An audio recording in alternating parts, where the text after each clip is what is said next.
This Headless Professor video is on the limits of skepticism. Skepticism is the decision to employ very high standards of proof. It is the choice to resist what is advocated by authority, tradition, or popular consensus. Skepticism emphasizes intellectual doubt, a hesitation in granting commitment, and a challenge to what others have advanced as the truth. Some level of skepticism is a good strategy, but in excess, skepticism leads to outcomes that are not necessarily optimal. When it comes to the claims of the established religious traditions, the skeptic rightly asks, why are your doctrines and rituals still relevant? However, some skeptics carry this to a rejection of the entire spiritual quest.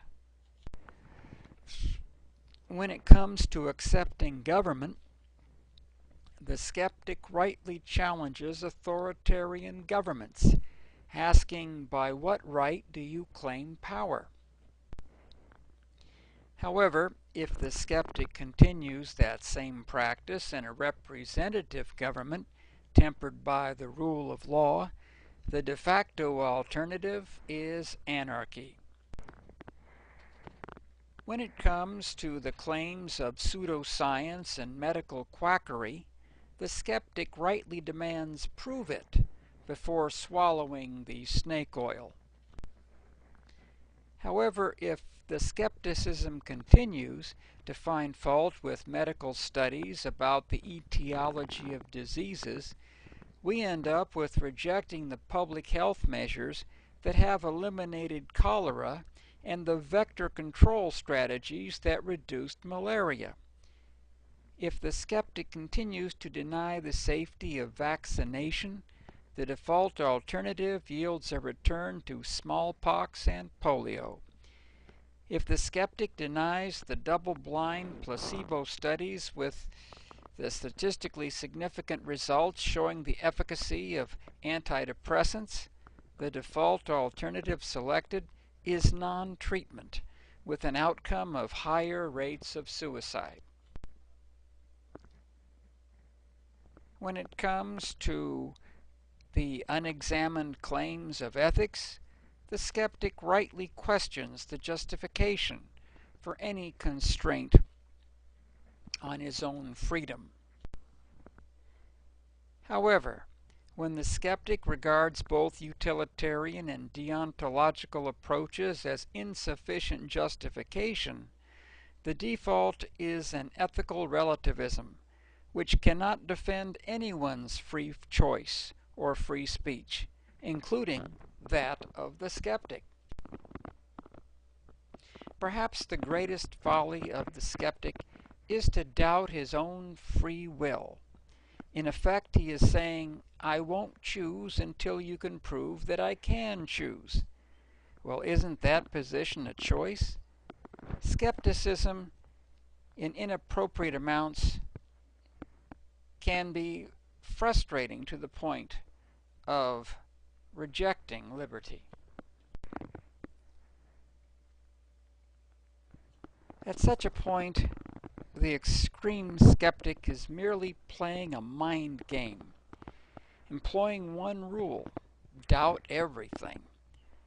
This appears to be rational if we reduce rationality to mere consistency, for if one always doubts, one is always consistent. So in that sense, the skeptic has perfectly followed the rules of the game. But how can he win if no one can score? But the skeptic is not as consistent as he imagines. He has not been skeptical of one thing: skepticism itself. He never asked the question, why is skepticism the proper standard for proof? If he were truly rational and consistent, he would have to raise that question and then come up with an answer and then reject it as insufficiently proved. He would have to be skeptical of skepticism itself. Perhaps the best way to understand extreme skepticism is to view it as analogous to OCD, obsessive compulsive disorder. The skeptic obsesses about gullibility.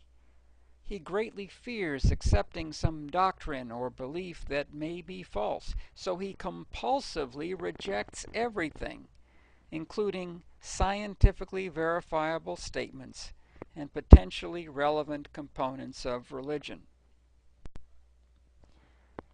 Like the paranoid and the hypochondriac, the extreme skeptic lives in a world of consistent delusions in order to defend against a sense of helplessness and maintain a fragile self-esteem. Like the person committing suicide, the extreme skeptic forecloses future options by denying their capacity to satisfy. Aristotle and Confucius advised us to use moderation. Skepticism, like so much else, is good in moderation, but not in extremes. In general, where skepticism is, the appropriate response is a call for a collaborative deliberation of open-ended questions, a dialogue.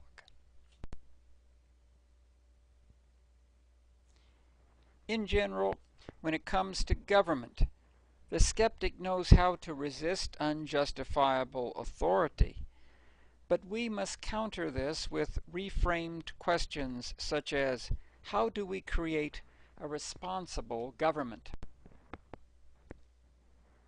When it comes to religion, the skeptic knows how to call into question the old traditions, but we must counter with a reframed challenge to develop rituals, ethics, and doctrines that facilitate our collective spiritual journey.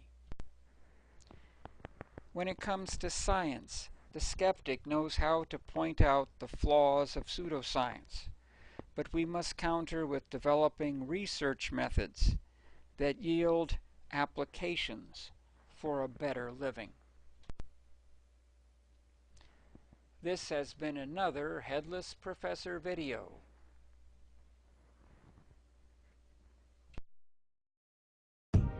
Create your very own video podcast from PowerPoint. Log on to authorstream.com. It's absolutely free.